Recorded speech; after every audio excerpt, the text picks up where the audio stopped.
Han, Hi! Sorry napaghintay ba kita? Nasa CR kasi ako kaya ngayon ko lang nasagot yung tawag mo. hindi. Okay lang. Si Junmar nasaan? Ayun, nag-grocery. Naubusan na kasi siya ng stocks dito. Magla-lunch na din kami. Alam mo naman, may papasabi ka ba? Wala naman. Ang tagal ko na kasing tumatawag sa kanya eh. Hindi niya sinasagot ng mga tawag ko. Gusto ko sana siya makausap eh. Bakit? May nagawa ba sa'yo? May atraso ba siya? Loko talaga yun. Masyado kasing pasaway. Pwede ko bang malaman kung sino ka? Ay, sorry. Casey nga pala. Girlfriend ako ni Junmar.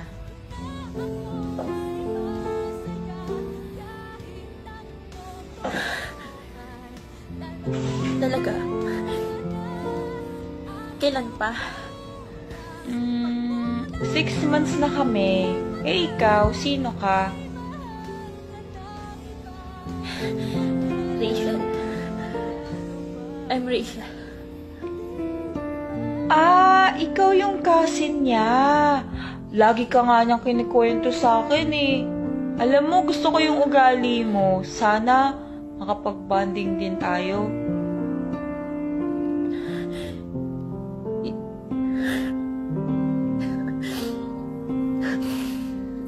Yun ba yung pakilala niya sa akin?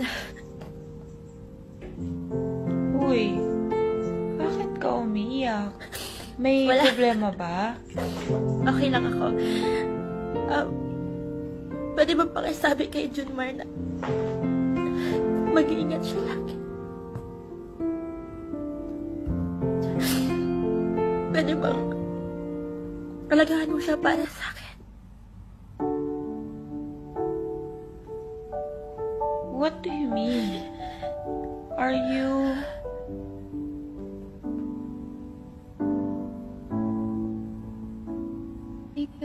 Uy!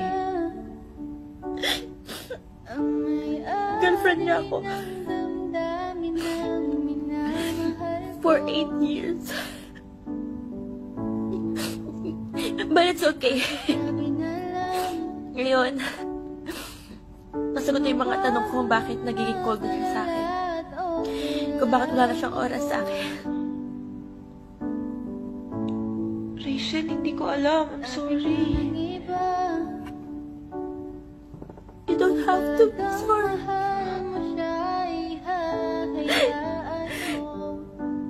Baka kasi nagkulang ako. Baka naging boring na ako. Baka nabibigay mo na yung saya na hindi ko kaya mabigay sa kanya. Ayun naman ang mahalaga eh. Maging masaya siya. Kasi mahal na mahal ko siya. Rachel, masakit sa akin na may nakikita akong ibang babae na umiiyak. Lalo na, nasasaktan. Pero alam ng Diyos na hindi ko yun alam.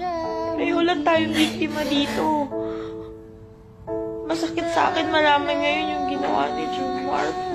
Pero hindi ko alam ang gagawin ko kung nawala siya. Hindi mo siya kailangang iwan. Huwag mo siyang iiwan. Huwag mo siyang sasaktan. Kung ano man yung nadudulot mong saya sa kanya ngayon, huwag mong puputulin yun. Kaya nagpapakapawa ako sa'yo. Mahalin mo siya sa paraang di ko kayang maibigay sa kanya.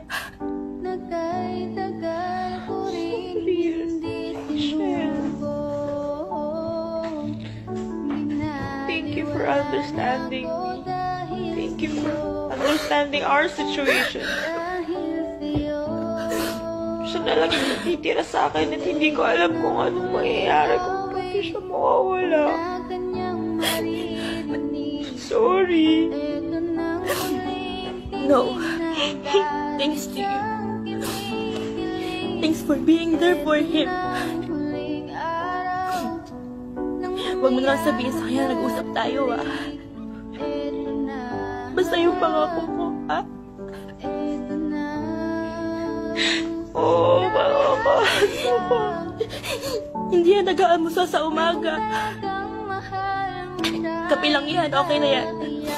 Sa gabi, hindi yan nakakatulog kapag hindi naliligo. Kailangan painitan siya ng tubig. Hindi rin yan kumakain ng isda.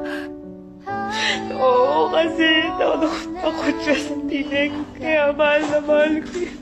Ang weird, di ba? Kaya mahal na mahal ko rin siya.